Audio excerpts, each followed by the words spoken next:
Hello everyone, welcome back to another video. Today let's discuss the most commonly used communication protocol in automotive and aviation industry called Controller Area Network, which is also known as CAN bus protocol.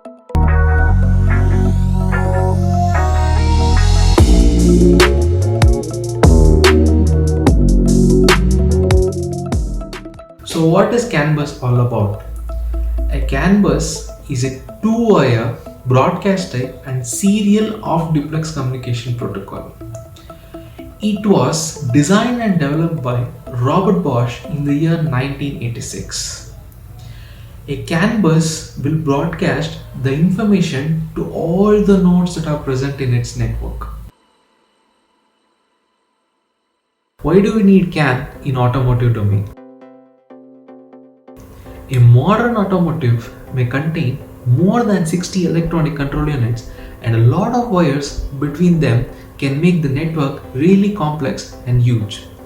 Now imagine an automotive without CAN protocol. Just see the wires that are used between the electronic control units, and the network is really huge and complex. Similarly, let's see a network with CAN. Just see the difference between both. The number of wires has been significantly reduced and the network is much simpler. Now let's do a cross comparison between both. So as you can clearly see, the network with CAN is much simpler, and this is the reason CAN is highly preferred and effective in the automotive domain.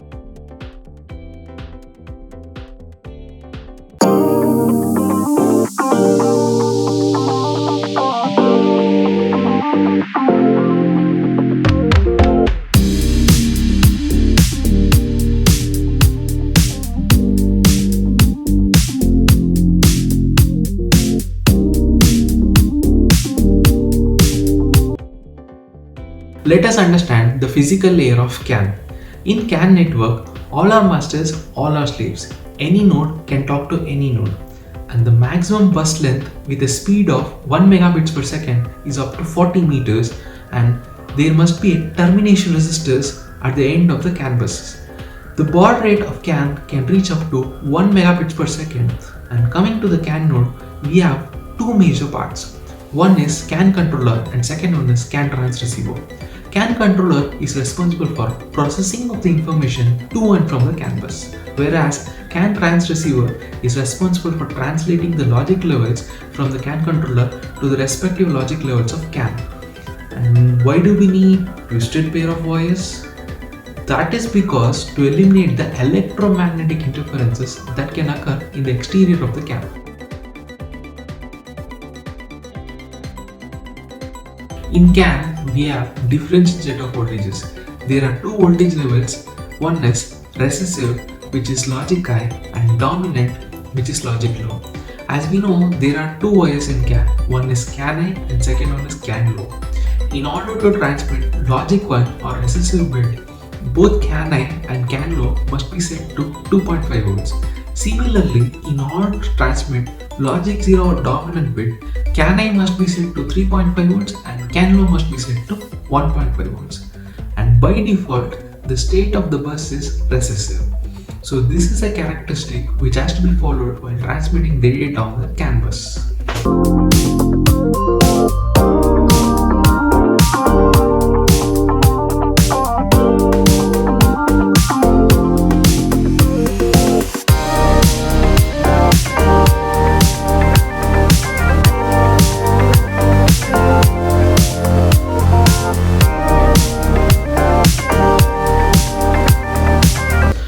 Let's look into the CAN data frame format. In CAN data frame, we have one startup frame which is dominant usually, and then followed by this we have arbitration field. In arbitration field, we have 11-bit identifier followed by RTR, that is nothing but remote transmission request, which is dominant for data frame and which is recessive for remote frame.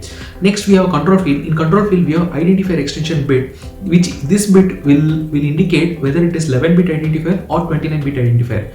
Followed by this we have reserved area, and next we have data length code. This data length code is usually 4 bits, which will indicate the length of the data field. The data field will contain 0 to 64 bits of data, and followed by this we have CRC. CRC is nothing but cyclic redundancy check to detect any corruption that has occurred in the frame. Followed by this, we have 2 bits of acknowledgement, and then in the end we have end of frame. End of frame is nothing but 7 successive recessive bits. Then finally we have interframe space, which is nothing but 3 bits of data, which can provide some space between the 2 frames.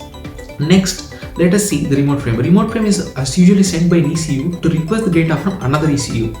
This remote frame is identical to that frame, except it does not have data field in it. Next, we have two more frames, that is nothing but error frame and overload frame. Error frame is sent whenever from start of bit to CRC. If we have more than 5 consecutive bits, then bit stuffing method must be followed if there are more than 5 consecutive bits. If bit stuffing method is not followed, then the node will recognize the frame as faulty and error frame will be transmitted out. The last frame is overload frame. Whenever we have higher priority frame to be sent, and if the bus is too busy, overload frame is sent, and to make the higher priority work done. So that is the use of overload frame. And that's about CAN. If you like my video, please do subscribe and hit the like button, and thanks for watching.